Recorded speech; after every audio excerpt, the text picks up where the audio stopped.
Selamat pagi, Pak. Selamat pagi. Silakan duduk. Terima kasih, Pak.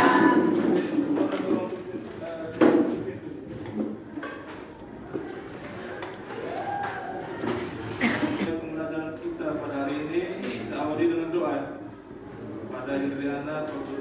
Silakan. Marilah kita siapkan hati dan hati kita untuk berdoa. Dalam nama Bapa, Dalam nama Bapa dan Putra dan Roh Kudus. Amin. Allah di dalam surga, puji serta syukur kami haturkan kepadamu atas penyertaan-Mu kepada kami semua dari malam tadi hingga pada pagi hari ini. Sekarang kami akan memulai kegiatan pengajaran kami. Kami mohon kepadamu, utuskan Roh Kudus-Mu atas kami semua, agar proses pembelajaran kami dapat berjalan dengan baik. Demi Kristus Tuhan dan pengantara kami. Amin. Dalam nama Bapa, Dalam nama Bapa dan Putra dan Roh Kudus.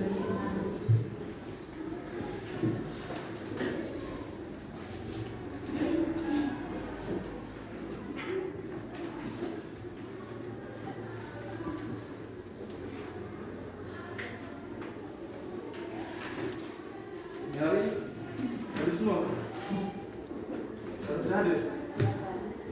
Ini dengan nama ya. Orang absen, urusan nama, tangan.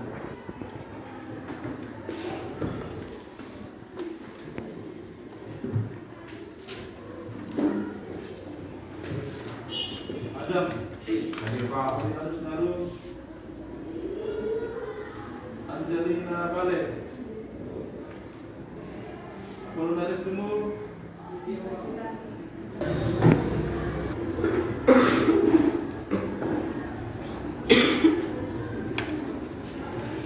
Nah, Bapak saya Elvis.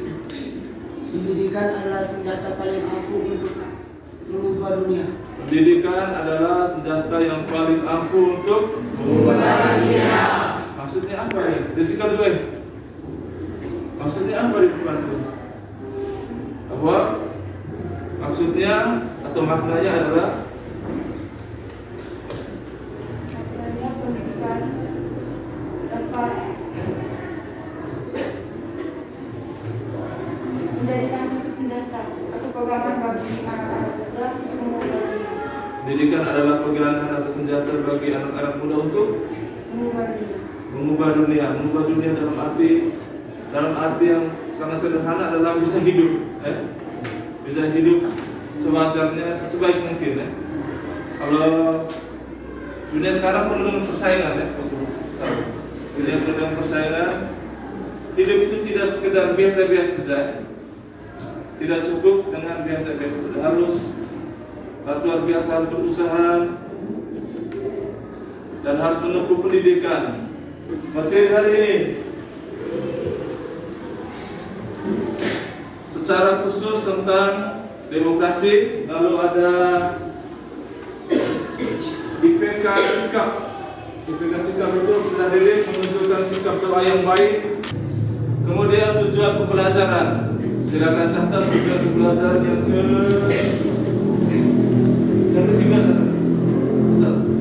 Tujuan pembelajaran yang pertama kaitan dengan sikap spiritual, menunjukkan sikap doa yang baik dan rasa syukur kepada Tuhan. Salah satu atau bentuk-bentuk kegiatan demokrasi itu diwujudkan seperti gambar. Di antaranya seperti gambar. Namun pada hakikatnya demokrasi itu banyak sekali. Di sekolah ada demokrasi, di keluarga ada demokrasi. Kalau kita lihat gambar ini, gambar 1, gambar 2, ini kaitannya dengan demokrasi.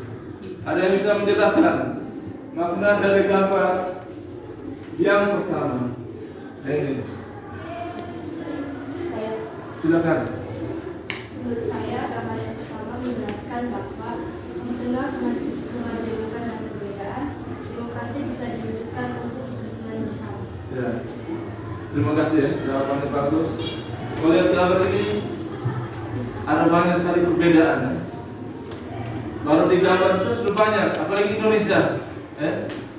Walaupun banyak perbedaan, banyak warna, perbedaan suku, agama, ras, demokrasi itu penting ya untuk menyatukan ini semua.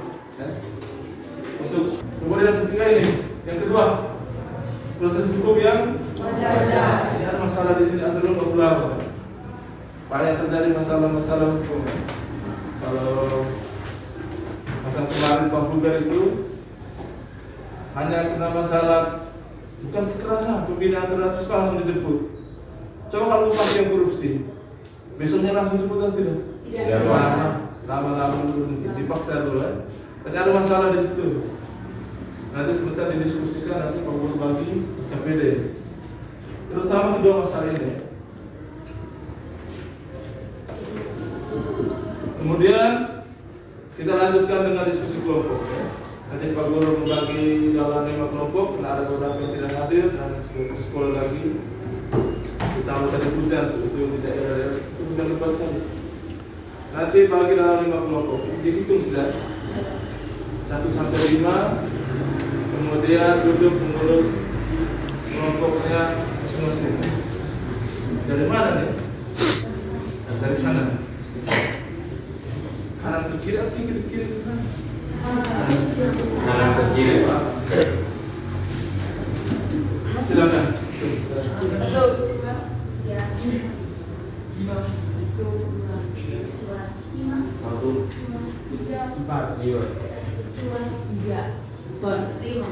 2, 3, 4, 5. Silakan duduk dalam kelompok.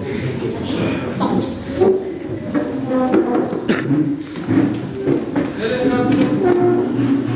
Kata dulu, masih dulu. Diskusi, sehingga bangsa kita makin dewasa. Oke. Nanti jangan ada presiden. Oke. Mari kita perlu sepak-sepak lagi biasa kiranya kebebasan berpendapat mausul 3 periode boleh kira itu sebenarnya sih juga tidak ada masalah. Yang penting jangan kemudian negara ambil untung dan rakyat diperlemah, itu saja. Mana realnya? Ya karena kalau kita lihat kalau dalam pemilihan dan oke lah itu kalau saya malah kalau melihat program Netflix ya ada misalnya camat gitu kan, camat itu kan tidak juga dipilih oleh rakyat, tapi dia punya kewenangan. Nah pada level pemerintah daerah kewenangan itu berbanding lurus dengan cara dia dipilih. Semakin dia punya kewenangan yang besar, maka cara dipilihnya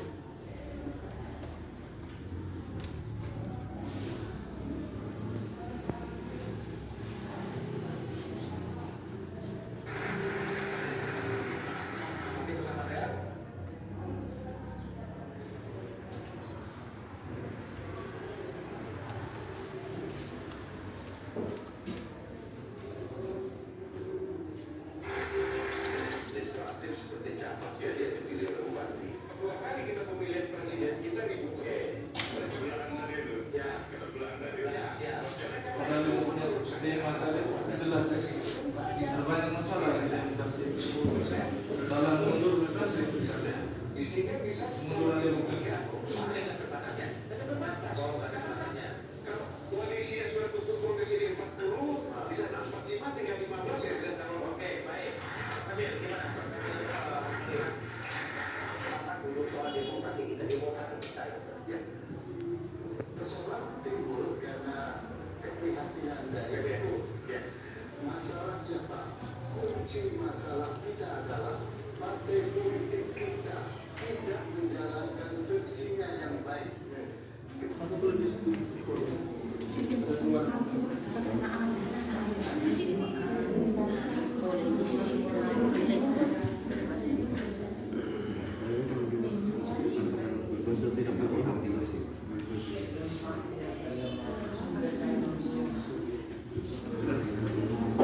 Kalau itu siapa bertanya? Iya,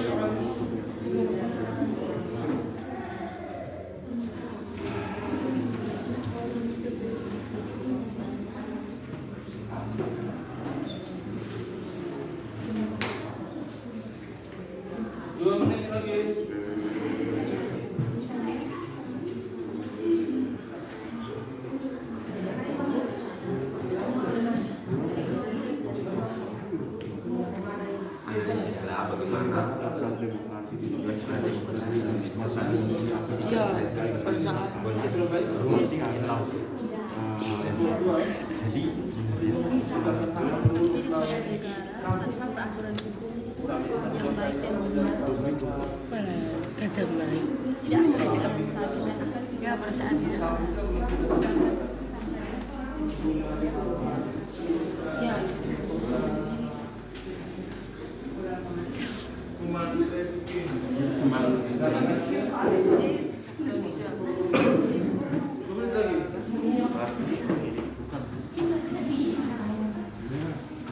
Pelaksanaan demokrasi di Indonesia saat ini ketika dikaitkan dengan prinsip kaitan antara prinsip hukuman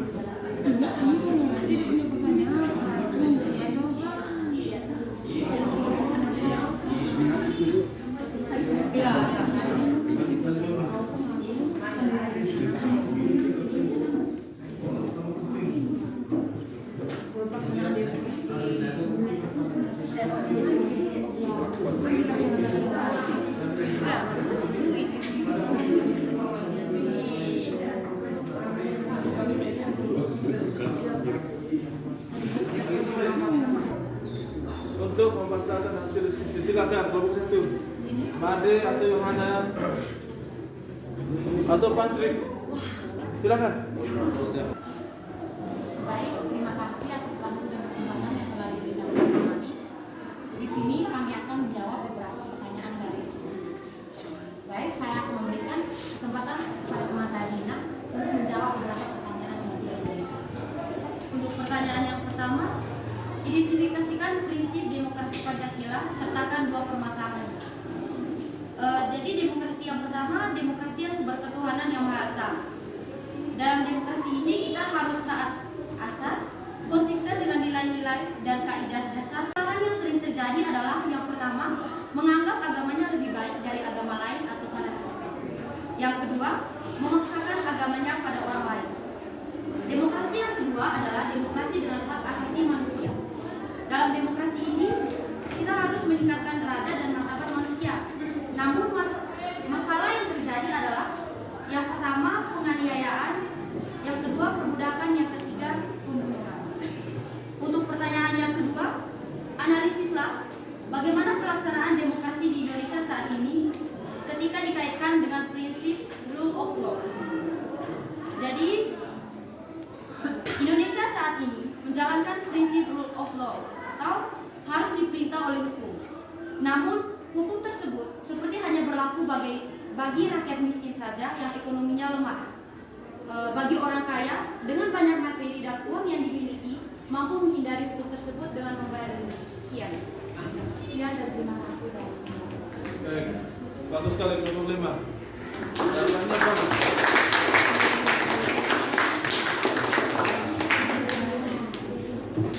Kita mulai dengan sesi pertanyaan. Kemudian dalam presentasi tersebut semua kelompok sudah bagus jawaban dan cara menyampaikan hasil diskusinya sudah bagus ya. Para kelompok-kelompok yang ingin bertanya ya, dipersilakan. Kelompok 1, 2, 3, 4, 5 ya, mau bertanya silakan. Kelompok 1, silakan. Adam. Berdiri. Baik, terima kasih atas waktu dan kesempatan yang telah diberikan kepada kami. Saya mewakili kelompok itu ingin bertanya kepada teman-teman saya dari kelompok ini. Di sini dijelaskan bahwa salah satu masalah demokrasi adalah korupsi. Bisa diberikan pendapat teman-teman dari kelompok 5 bagaimana seharusnya mengatasi masalah-masalah tersebut. Bagaimana negara menanggapi korupsi dan kira-kira bagaimana solusinya, cara mengatasinya? Silakan. Baik, terima kasih kepada kelompok 1 yang telah memberikan kami pertanyaan. Di sini saya akan menjawab bagaimana cara untuk mengatasi korupsi. Jadi caranya adalah menegakkan hukum yang berlaku dengan tegas. Seperti yang pertama, memecat atau mengeluarkan yang melakukan korupsi. Dan yang kedua, memperkuat KPK atau Komisi Pemberantas Korupsi. Sekian. Komisi Pemberantasan Korupsi. Ada kelompok, terima kasih Mbak Nina dari kelompok 5. Terima kasih juga ada yang sudah bertanya. Mungkin ada teman-teman dari kelompok lain yang mau menambahkan jawaban. Baik, terima kasih. Jadi saya akan memberikan kesimpulan diskusi hari ini. Indonesia menerapkan prinsip demokrasi Pancasila, yang mana setiap indikator, narasi-narasi, serta pembangunan harus sesuai dengan setiap sila Pancasila. Namun demikian, dalam pelaksanaannya masih banyak kekurangan dan kelemahan yang harus dibenahi. Terima kasih. Silakan duduk di rumah, boleh tangan dulu untuk.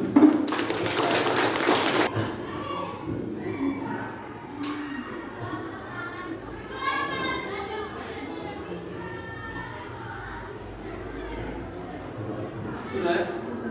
Selesai. Joseph, nanti kumpul teman-teman sudah bekerja.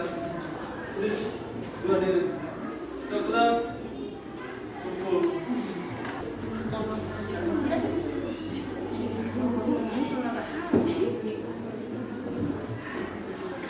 Sudah ya, Seth? Sudah, kamu baju. Silakan duduk.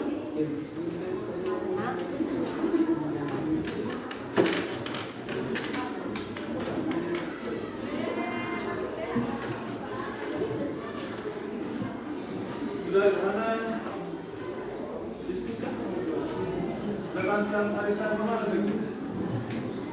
Baik, terima kasih untuk partisipasi kita dalam proses berupa kuliah tadi keliling. Pada dasarnya banyak yang menjawab dengan benar. Nanti selebihnya fokus di rumah. Kita lanjut, kita sampai di akhir pembelajaran. Untuk itu waktu memberi kesempatan kepada Adam untuk memberikan kesimpulan terkait materi hari ini. Ya, baik, terima kasih. Jadi kesimpulan dari materi hari ini yaitu sebuah negara yang demokrasi harus menjalankan semua prinsip-prinsip demokrasi untuk menjalani kehidupan yang demokratis, yang lebih baik dan maju. Terima kasih. Terima kasih Adam. Kurang lebih kesimpulan hari ini adalah bahwa nanti dicatat dalam penting-penting bahwa sebuah negara yang demokratis harus menjalankan dan melaksanakan semua prinsip demokrasi untuk menciptakan kehidupan yang demokratis, dalam hal ini kehidupan yang sejahtera, aman, kondusif dan tentram dan lain-lain. Apalagi Indonesia yang menganut demokrasi Pancasila, perwujudannya dengan mengamalkan setiap sila Pancasila secara baik oleh pemerintah maupun oleh masyarakat. Jadi kalau ditanya bagaimana supaya negara kita bisa berdemokrasi dengan baik, karena kita menganut demokrasi Pancasila dengan mengamalkan semua nilai yang ada pada setiap sila Pancasila.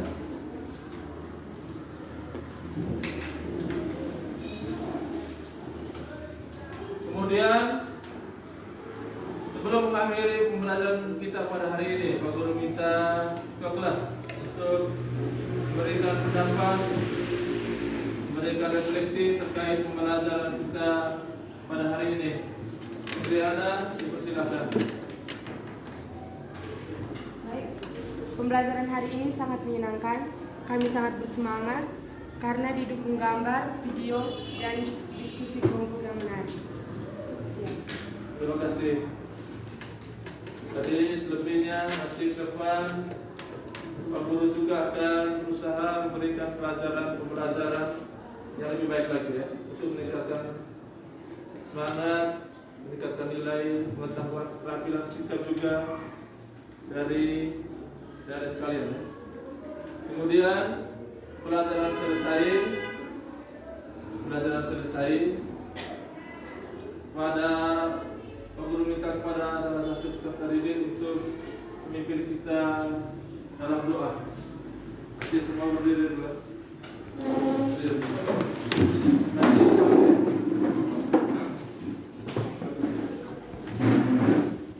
Bapak Ibu Guru, teman-teman sekalian, marilah kita berdoa. Izinkan saya membawakan doa ini menurut ajaran agama Hindu. Doa dimulai. Om Swastiastu, Om Awiginamastu Namo Buddhaya, Om Siddhinastu Namastu Salam. Ya Tuhan, terima kasih atas berkat dan perlindungan-Mu pada saat proses KBM kami, sehingga Terus pembelajaran kami berjalan dengan lancar. Semoga apa yang kami pelajari kali ini menjadi bekal untuk kehidupan kami ke depannya. Om Pradewi Saraswati, Wajibir Wajibiwati, Dina Panggilwati. Om Santi, Santi, Santi. Om. Doa selesai. Terima kasih, kita akan duduk. Selamat